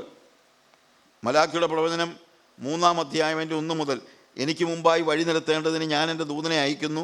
നിങ്ങൾ അന്വേഷിക്കുന്ന കർത്താവും നിങ്ങൾ ഇഷ്ടപ്പെടുന്ന നിയമദൂതനുമായവൻ പെട്ടെന്ന് തൻ്റെ മന്ദിരത്തിലേക്ക് വരും. ഇതാ അവൻ വരുന്നു എന്ന് സൈന്യങ്ങളുടെ യഹോവ അരുളി ചെയ്യുന്നു. എന്നാൽ അവൻ വരുന്ന ദിവസത്തെ ആർക്ക് സഹിക്കാം?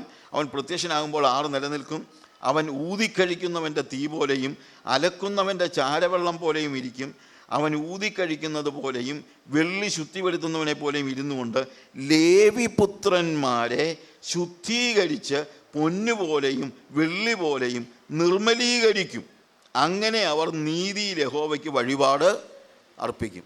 ഇത് കർത്താവിൻ്റെ 1-ാമത്തെ വരവിന് ശേഷം നമ്മുടെ ഈ കാലയളവിൽ ഉള്ള ദൈവമക്കൾക്കുള്ള പരിശോധനയെക്കുറിച്ചാണ് പറയുന്നത്. അതായത് നമുക്ക് അഗ്നിശോധനയുണ്ട്, പക്ഷെ നശിപ്പിക്കാൻ വേണ്ടിയുള്ള അഗ്നി അല്ല, നമ്മളെ ശുദ്ധീകരിക്കാൻ വേണ്ടിയുള്ള അഗ്നിയാണ്.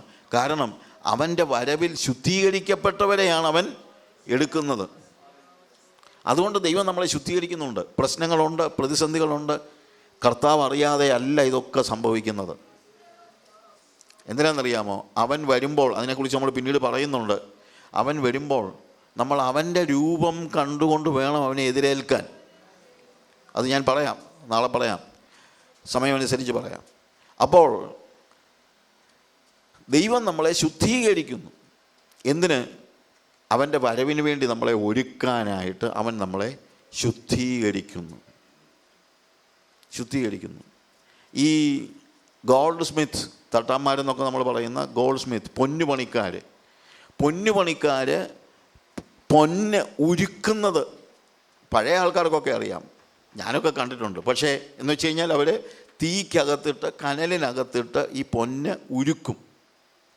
ഉരുക്കി അത് ശുദ്ധി വരുത്തുകയാണ്. അതിനകത്തുള്ള എല്ലാ ചെറിയ നമുക്ക് കാണാൻ കഴിയാത്ത ബ്ലമിഷ് പോലും, കീടൻ പോലും എന്താ സംഭവിക്കുന്നത്, അതിനെയെല്ലാം ഉരുക്കിക്കളയുകയാണ്. എന്നിട്ട് പൊന്ന് ശുദ്ധി ഉള്ളതാക്കി തീർക്കുന്നു. ഇന്ന് പൊന്ന് ശുദ്ധീകരിക്കുമ്പോൾ ശുദ്ധിയായോ ഇല്ലയോ എന്ന് അറിയാനായിട്ട് നമുക്ക് മാർഗമുണ്ട്. അതിനുള്ള ഇൻസ്ട്രുമെൻറ്റ്സ് ഒക്കെ ഉണ്ട്. എത്ര ക്യാരറ്റ് സ്വർണ്ണമാണെന്നൊക്കെ അറിയാനുള്ള മാർഗമുണ്ട്. പക്ഷെ പണ്ട് കാലത്ത് അങ്ങനെ ഇല്ലായിരുന്നു. അതുകൊണ്ട് പൊന്ന് പണിയുന്നവൻ അത് ശുദ്ധി വന്നോ ഇല്ലയോ എന്ന് അറിയുന്നത് എങ്ങനെയാണെന്ന് ഞാൻ ഉള്ളത് വായിച്ചതാണ്. എന്നാന്ന് ചോദിച്ചു കഴിഞ്ഞാൽ, ഇവർ പൊന്ന് ഉരുക്കി കഴിഞ്ഞിട്ട് അത് അടിച്ച് പരത്തി ഒരു പ്ലേറ്റ് പോലെ ആക്കിയിട്ട് അതിനകത്ത് ഈ പൊന്നു പണിക്കാരൻ അയാളുടെ മുഖം നോക്കും. ആ മുഖം അതിനകത്ത് പ്രതിഫലിക്കുന്നുണ്ടെങ്കിൽ ഇത് ശുദ്ധിയുള്ളതായി. ഞാൻ പറഞ്ഞ മനസ്സിലായല്ലോ. ഇതുപോലെ യേശു കർത്താവ് നമുക്ക് തരുന്ന പരിശോധനകൾ എന്തിനാണെന്ന് ചോദിച്ചാൽ, യേശുവിൻ്റെ രൂപം നമ്മളിൽ പ്രതിഫലിക്കാനാണ്. യേശുവിൻ്റെ രൂപം നമ്മളിൽ പ്രതിഫലിച്ചാൽ നമ്മൾ ശുദ്ധിയുള്ളവരായി തീർന്നു. അല്ലെങ്കിൽ പിന്നെയും ചിലപ്പോൾ തീക്കകത്തോട്ട് ഉരിക്കുന്നിരിക്കും. നമുക്ക് വരുന്ന അഗ്നിശോധന പോലും നമ്മളെ നശിപ്പിച്ച് കളയുവാനുള്ളതല്ല, നമ്മളെ ശുദ്ധീകരിച്ചെടുക്കുവാൻ വേണ്ടിയുള്ളതാണ്. എന്നാൽ ലേവിപുത്രന്മാർക്ക് അഗ്നിശോധനയാണെങ്കിൽ, മലാക്കിയുടെ പ്രവചനത്തിൽ തന്നെ 4-ാമത്തെ അധ്യായത്തിൽ മറ്റൊരു അഗ്നി കാണുന്നുണ്ട്. 3-ാമത്തെ അധ്യായത്തിലെ അഗ്നിയുടെ കാര്യമാണ് നമ്മൾ പറഞ്ഞത്, ശുദ്ധീകരിക്കുന്ന അഗ്നി. 4-ാം അധ്യായത്തിൽ നമ്മൾ കാണുന്നത് 1-ാമത്തെ വാക്യത്തിൽ, ചൂള പോലെ കത്തുന്ന ഒരു ദിവസം വരും. അപ്പോൾ അഹങ്കാരികളൊക്കെയും സകല ദുഷ്പ്രവൃത്തിക്കാരും താളടിയാകും. വരുവാനുള്ള ആ ദിവസം വേരും കൊമ്പും ശേഷിപ്പിക്കാതെ അവരെ ദഹിപ്പിച്ച് കളയും എന്ന് സൈന്യങ്ങളുടെ യഹോവ അരുളി ചെയ്യുന്നു. അതാണ് കർത്താവിൻ്റെ 2-ാമത്തെ വരവിൽ സംഭവിക്കുന്ന. അതായത് 1-ാമത്തെ വരവിൽ അവനെ അംഗീകരിച്ച ലേവിപുത്രന്മാർക്കുള്ളതാണ് പരിശോധനയുടെ അഗ്നി. എന്നാൽ ഇനി കർത്താവ് 2-ാമത് വരുമ്പോൾ പരിശോധനയുടെ അഗ്നി അല്ല, ദുഷ്ടന്മാരൊക്കെയും താളടിയാകും, വേരും കൊമ്പും ശേഷിപ്പിക്കാതെ. വരുവാനുള്ള ആ ദിവസം വേരും കൊമ്പും ശേഷിപ്പിക്കാതെ അവരെ ദഹിപ്പിച്ച് കളയും. ഇത് ശുദ്ധീകരിക്കുന്ന അഗ്നിയല്ല, ദഹിപ്പിക്കുന്ന അഗ്നിയാണ്. കർത്താവിൻ്റെ 2-ാമത്തെ വരവിൽ അവൻ അഗ്നിയുണ്ട്, പക്ഷേ ആ അഗ്നി ദഹിപ്പിക്കുന്ന അഗ്നിയാണ്, ശുദ്ധീകരിക്കുന്ന അഗ്നിയല്ല. എന്നാൽ 2-ാമത്തെ വാക്യം വായിക്കുന്നത്, എന്നാൽ എൻ്റെ നാമത്തെ ഭയപ്പെടുന്ന നിങ്ങൾക്കോ നീതി സൂര്യൻ തൻ്റെ ചിറകിൻ കീഴിൽ രോഗോപശാന്തിയോടുകൂടെ ഉദിക്കും. നിങ്ങളും പുറപ്പെട്ട് തൊഴുത്തിൽ നിന്ന് വരുന്ന പശുക്കിടാക്കളെ പോലെ തുള്ളിച്ചാടും. ഹല്ലേലൂയ. നമുക്ക് ദൈവം ഒരുക്കിയിരിക്കുന്നത് നീതി സൂര്യൻ രോഗോപശാന്തിയോടെ ഉദിക്കുമെന്നാണ്. നമ്മളെ നശിപ്പിക്കാൻ വേണ്ടിയല്ല, നമ്മുടെ മേൽ കർത്താവിൻ്റെ 2-ാമത്തെ വരവിങ്കൽ നമ്മുടെ മേൽ പ്രകാശം പരത്തിക്കൊണ്ട് നമ്മുടെ സന്തോഷത്തിൻ്റെയും സമാധാനത്തിൻ്റെയും സന്തോഷത്തിൻ്റെയും ഉല്ലാസത്തിൻ്റെയും ദിവസമാണ് അവൻ്റെ 2-ാമത്തെ വരവ്.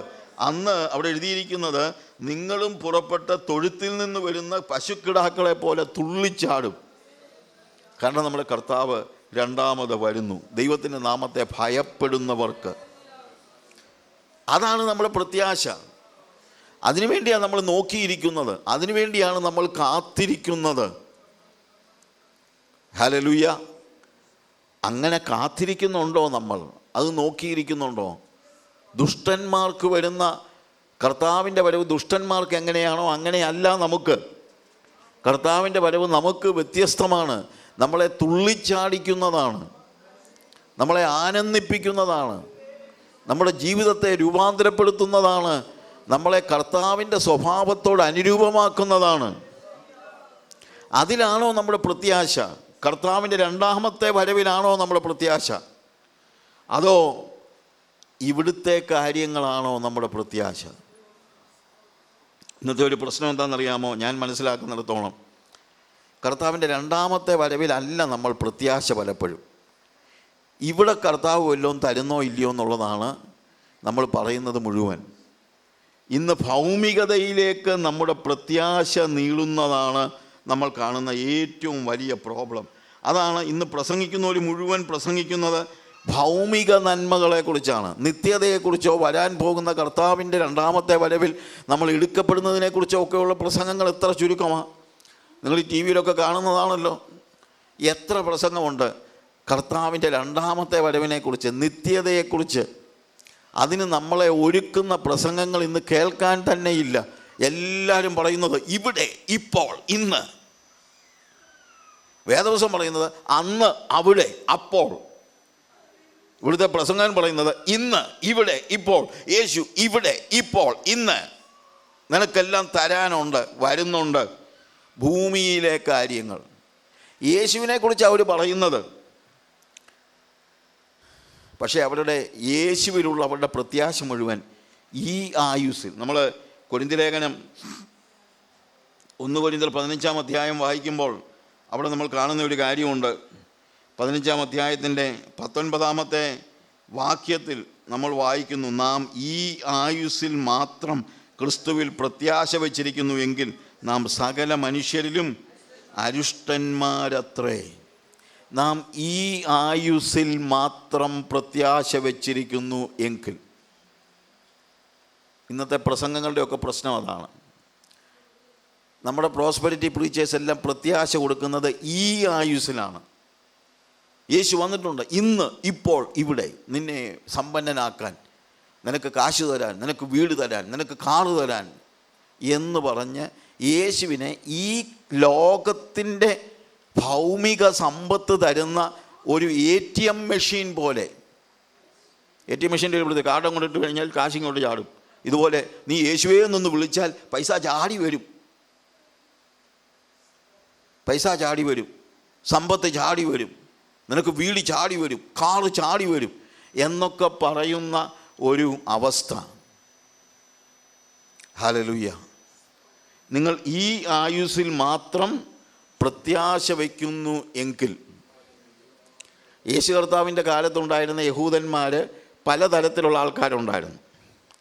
അതിലൊരു ഗ്രൂപ്പ് പരീശന്മാരാണ്.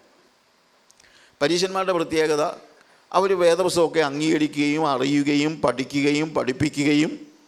പരീശന്മാർ, ശാസ്ത്രിമാർ, സദൂക്യർ, ഇങ്ങനെ പല ഗ്രൂപ്പുണ്ട്.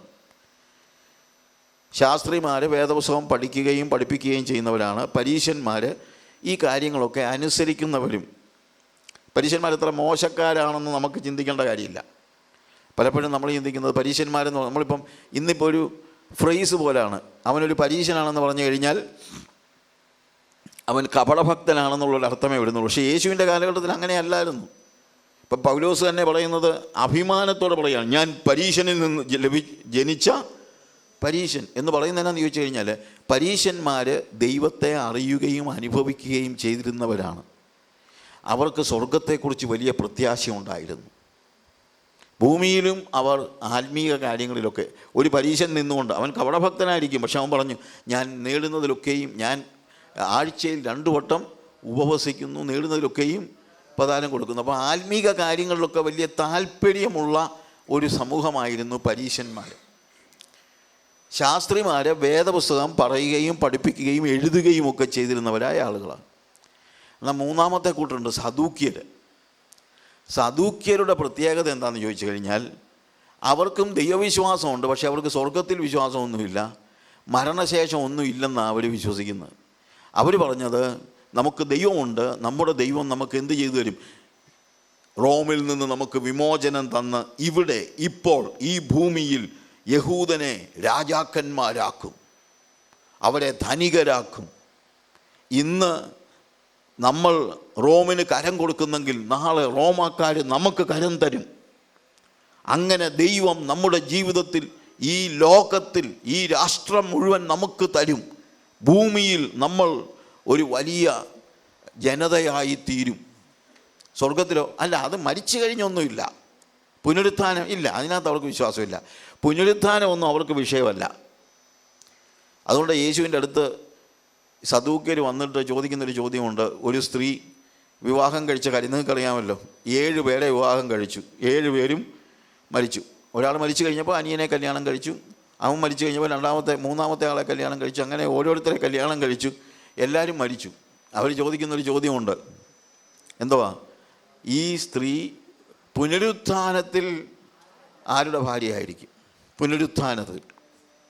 അവർക്ക് തന്നെ പുനരുത്ഥാനത്തിൽ വിശ്വാസമില്ല. ഏതാ ഇവന്മാർ ചുമ്മാ കളിപ്പിക്കാൻ അതായത് യേശുവിനെ വെറുതെ ഇതാക്കാൻ വേണ്ടി ചോദിക്കുന്നെന്നുള്ളതേ ഉള്ളൂ. അവർക്ക് വലിയ വിശ്വാസമൊന്നും ഉള്ള ആളുകളല്ല. യേശുവിനതറിയാം. അപ്പോൾ കർത്താവ് പറഞ്ഞു, പുനരുത്ഥാനത്തിൽ അവർ വിവാഹത്തിന് കൊടുക്കുന്നില്ല, അവർ ദൂതന്മാരെ പോലെയാകും. അവർ വിവാഹത്തിന് കൊടുക്കുന്നില്ല, വിവാഹത്തിന് എടുക്കുകയും ചെയ്യുന്നില്ല. അവിടെ ദൂതന്മാർ കല്യാണം കഴിക്കത്തില്ല, അതുപോലെ പുനരുത്ഥാനത്തിനും കല്യാണമൊന്നുമില്ല. കർത്താവ് പറഞ്ഞതാ. അപ്പോൾ യുവന്മാർക്ക് സംശയമുണ്ട്, പുനരുത്ഥാനം ഉണ്ടോ ഇല്ലയോ എന്ന്. മരിച്ചു കഴിഞ്ഞാൽ ഒന്നുമില്ലെന്നാണ് ഇവർ പറയുന്നത്. അതുകൊണ്ടാണ് കർത്താവ് പറയുന്നത്, മോശയുടെ പുസ്തകത്തിൽ മുൾപ്പടർപ്പ് ഭാഗത്ത്, അന്ന് അധ്യായമൊന്നും വേർതിരിച്ചിട്ടില്ലാത്തത് കൊണ്ട് ഓരോ സംഭവങ്ങളൊക്കെ പറഞ്ഞാണ് ഒരു അധ്യായം മനസ്സിലാക്കി കൊടുക്കുന്നതൊക്കെ.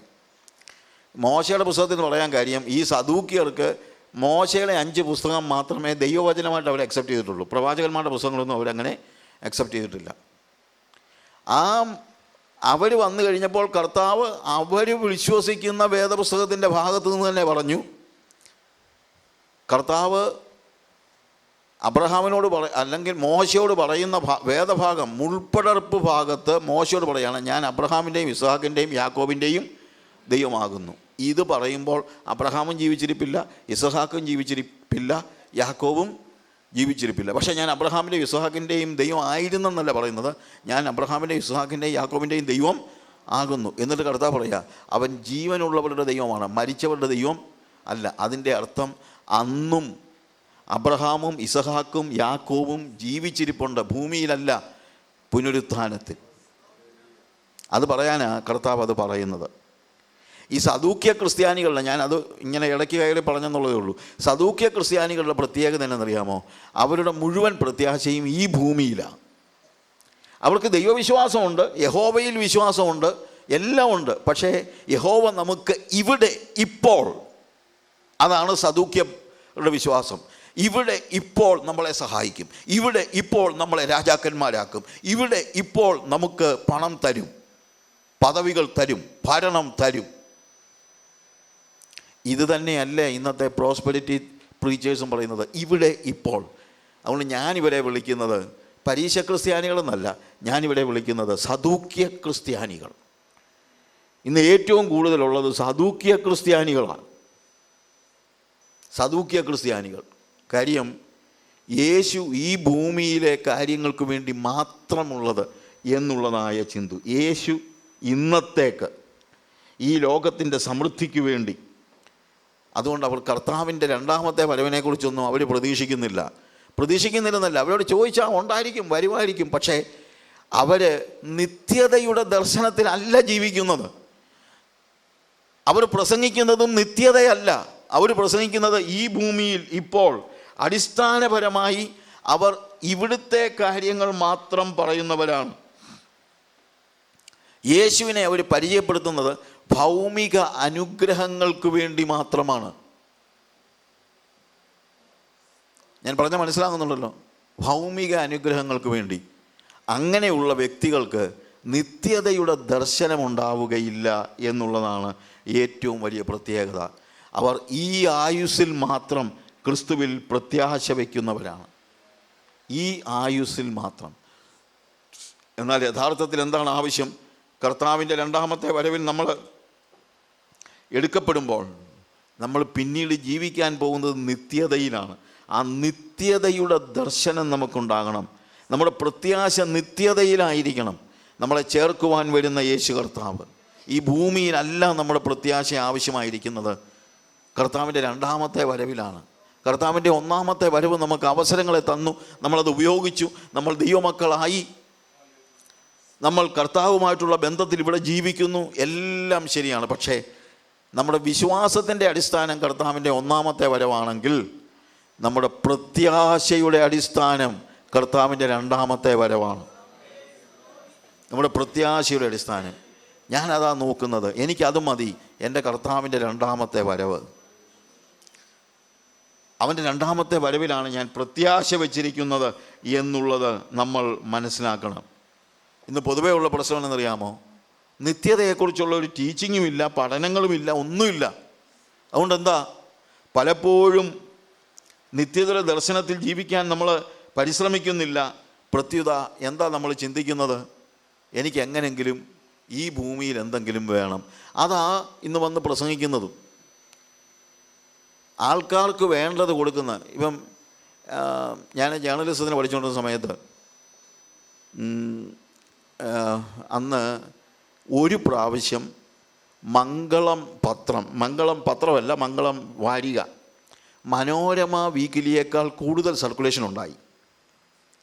പിന്നെ അതങ്ങ് മാറി.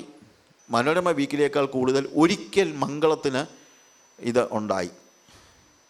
അപ്പോൾ അന്ന് മംഗളത്തിൻ്റെ എഡിറ്ററായിരുന്നത് അമ്പാട്ട് സുകുമാരൻ നായരാണ്.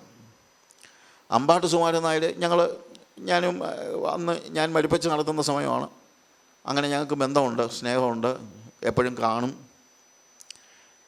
ഒരു പ്രത്യേക മീറ്റിങ്ങിൽ വെച്ച് എൻ്റെ കൂടെ ജയകുമാർ എന്ന് പറഞ്ഞ് പൈക്കോയുടെ ലീഗൽ അഡ്വൈസർ, അവൻ ഇതാണ്, പക്ഷേ അവൻ ജേർണലിസം പഠിച്ചുകൊണ്ടിരിക്കുക, എൻ്റെ കൂടെ പഠിച്ചുകൊണ്ടിരിക്കുക. ഒരു മീറ്റിങ്ങിൽ വെച്ച് അമ്പാട്ട് സുകുമാരൻ നായർ പറഞ്ഞു, എന്തുകൊണ്ടാണ് ഞങ്ങളുടെ മാസിക, അതായത് ഞങ്ങളുടെ മംഗളം വാരിക മറ്റുള്ള എല്ലാത്തിനേക്കാളും കൂടുതൽ സർക്കുലേഷൻ ഉണ്ടാകുന്നതെന്ന് നിങ്ങൾക്കറിയാമോ? ഞങ്ങൾ ജനങ്ങൾക്ക് ആവശ്യമുള്ളത് കൊടുക്കുന്നു. എന്ന് വെച്ച് കഴിഞ്ഞാൽ അവിടെ ഇന്നാര് മരിച്ചു, മറ്റേന്ന് മറിച്ചത്, കൊലപാതകം, അതൊക്കെയാണ് ഇത് പറയുന്നത്. അപ്പോൾ ജയകുമാർ പറഞ്ഞു, സുകുമാരൻ നായർ സാറേ, നിങ്ങൾ പറഞ്ഞത് ശരിയല്ല. അതെന്താ? നിങ്ങൾ ജനങ്ങൾക്ക് ആവശ്യമുള്ളതല്ല കൊടുക്കുന്നത്, ജനങ്ങൾക്ക് ആഗ്രഹമുള്ളതാണ് കൊടുക്കുന്നത്. പറഞ്ഞതിൻ്റെ വ്യത്യാസം മനസ്സിലായോ? നിങ്ങൾ ജനങ്ങൾക്ക് ആവശ്യമുള്ളതല്ല കൊടുക്കുന്നത്, നിങ്ങൾ ജനങ്ങൾക്ക് ആഗ്രഹമുള്ളതാണ് കൊടുക്കുന്നത്. ആഗ്രഹമുള്ളത് കൊടുത്താൽ ആളുകൾക്ക് ഭയങ്കര സന്തോഷമാണ്. അതുകൊണ്ട് ഈ പ്രസംഗകരൊക്കെ ജനങ്ങൾക്ക് ആവശ്യമുള്ളതല്ല കൊടുക്കുന്നത്, അവർക്ക് ആഗ്രഹമുള്ളത്. കാര്യം അവർക്ക് സ്വത്രാഴ്ച കിട്ടണം. ആവശ്യമുള്ളതല്ല, ആഗ്രഹമുള്ളത് കൊടുക്കുന്ന ആളുകൾ. അവരുടെ പ്രസംഗത്തിനാണ് കൂടുതൽ ആൾ വരുന്നതും, അല്ലേ? അവരുടെ പ്രസംഗത്തിന് ആൾ വരാനുള്ള കാര്യം എന്തുവാ? അവർ ആഗ്രഹമുള്ളത് കൊടുക്കുന്നു. നമുക്കിപ്പോഴും ഉള്ളൊരു പ്രശ്നം അതാണ്, ജനങ്ങളുടെ ആഗ്രഹം. പക്ഷേ വേറൊരു കാര്യമുണ്ട്, അത് ആത്യന്തികമായി മനുഷ്യനെ നശിപ്പിക്കുകയാണെന്നുള്ളത് മറന്നു പോകരുത്. ജനങ്ങൾക്ക് ആവശ്യമുള്ളത് കൊടുക്കുന്നവരുമുണ്ട്, ആവശ്യമുള്ളത് കൊടുക്കുന്നവരുമുണ്ട്, ആഗ്രഹമുള്ളത് കൊടുക്കുന്നവരുമുണ്ട്. ഇപ്പം ഞാനതിന് ഉദാഹരണമായിട്ട് ചിലപ്പോൾ പറയാറുണ്ട്. ഞാൻ ഹൈലി ഡയബറ്റിക്കാണ്. ഞാൻ ഡയബറ്റിക്കാണ്. പക്ഷേ ഞാൻ പറഞ്ഞതെന്ന് ചോദിച്ചു കഴിഞ്ഞാൽ, എനിക്ക് അങ്ങനത്തെ പ്രശ്നം, ഞാൻ മരുന്നൊക്കെ കഴിക്കുന്നുണ്ട്. പക്ഷേ വേറെ കാര്യമുണ്ട്, തൊട്ടുപോയേക്കരുത് മധുരം എന്നൊക്കെ പറഞ്ഞ് ഇരിക്കുക. പക്ഷേ എൻ്റെ കൊതി ഭയങ്കര, എനിക്ക് ജിലേബി തിന്നാൻ ഭയങ്കര കൊതിയാണെന്ന് വയ്ക്കുക. അപ്പോൾ എൻ്റെ അയൽവക്കക്കാരനൊരു കാര്യം സാധിക്കണം. അവൻ വരുന്നത് 1 കിലോ ജിലേബിയും വാങ്ങിച്ചോണ്ടാണ്. അങ്ങനെ അവൻ ജിലേബി കൊണ്ട് തന്നപ്പോൾ എൻ്റെ മുഖം അങ്ങ് വികസിച്ചു. ഓ, ഇവൻ എന്തൊരു സ്നേഹമാണ്. അത് കഴിഞ്ഞപ്പോഴാണ് ഭാര്യ പാവയ്ക്കാനീരും കൊണ്ട് വരുന്നത്. ഒരു വലിയ പാത്രത്തിൽ പാവയ്ക്കാനീരും കൊണ്ട് വരുന്നു. അപ്പോൾ എൻ്റെ മുഖം എങ്ങനെയാണ്? ചുളുങ്ങി. പക്ഷേ എനിക്ക് ആവശ്യമുള്ളത് തരുന്നത് എൻ്റെ ഭാര്യയാണ്. എനിക്ക് ആഗ്രഹമുള്ളത് അയൽവക്കക്കാരൻ കൊണ്ട് തരും. ഞാൻ പറഞ്ഞ മനസ്സിലായോ? പക്ഷേ അതെന്നെ നശിപ്പിക്കത്തേ ഉള്ളൂ. ഇതുപോലെയാണ് പലപ്പോഴും ഈ പ്രോസ്പെരിറ്റി പ്രസംഗകരുടെ പ്രത്യേകത. അവർ നിങ്ങൾക്ക് ആഗ്രഹമുള്ളത് കൊണ്ട് തരുന്നു, പക്ഷെ നിങ്ങൾക്ക് ആവശ്യമുള്ളത് നിത്യതയുടെ ദർശനമാണ്, ഭൂമിയിലെ കാര്യങ്ങളല്ല. സദൂക്യ ക്രിസ്ത്യാനികളാകാൻ നിൽക്കരുത് പ്രിയമുള്ളവരെ. ഇന്ന് രാത്രിയിൽ ഞാൻ പറയട്ടെ, നിത്യതയുടെ ദർശനത്തിൽ ജീവിക്കാൻ നമുക്ക് കഴിയണം.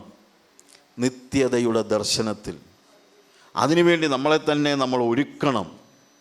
ആവശ്യമുള്ളത് കിട്ടാനല്ല, ആവശ്യമുള്ളത് നമുക്ക് കിട്ടണം, ആഗ്രഹമുള്ളത് കിട്ടാനല്ല എന്നുള്ളത് നമ്മൾ മനസ്സിലാക്കണം. ഞാൻ എൻ്റെ വാക്കുകളെ ഇവിടെ അവസാനിപ്പിക്കുകയാണ്. പ്രിയമുള്ളവരെ, കർത്താവിൻ്റെ വരവ് നമ്മളെ നിത്യതയിലേക്ക് പ്രവേശിപ്പിക്കുന്നതാണ്. അതുകൊണ്ട് കർത്താവിൻ്റെ വരവിനെക്കുറിച്ചുള്ള പഠനമാണ് ഏറ്റവും അത്യാവശ്യമായിരിക്കുന്നത്. അത് നമ്മുടെ ജീവിതത്തിൽ അവൻ്റെ വരവിൽ എടുക്കപ്പെടുവാൻ വേണ്ടി, അതിനുവേണ്ടിയുള്ള ഒരുക്കം നിത്യതയ്ക്ക് വേണ്ടിയുള്ള ഒരുക്കം അതിപ്പോൾ തന്നെ വേണം. നാം ഈ ആയുസ്സിൽ മാത്രം പ്രത്യാശ വയ്ക്കുന്നവരെങ്കിൽ സകല മനുഷ്യരെക്കാളും അരിഷ്ടന്മാരത്രേ. പ്രിയമുള്ളവരെ, ഈ ആയുസ്സിൽ പ്രത്യാശ വയ്ക്കുന്നവരല്ല, വരാൻ പോകുന്ന ലോകത്തെക്കുറിച്ച് ബോധ്യമുള്ളവർ, നിത്യതയുടെ ദർശനത്തിൽ ജീവിക്കുന്നവർ. അതിന് ദൈവമായ കർത്താവ് നമ്മെ സഹായിക്കുമാറാകട്ടെ. ആമേൻ. സ്തോത്രം.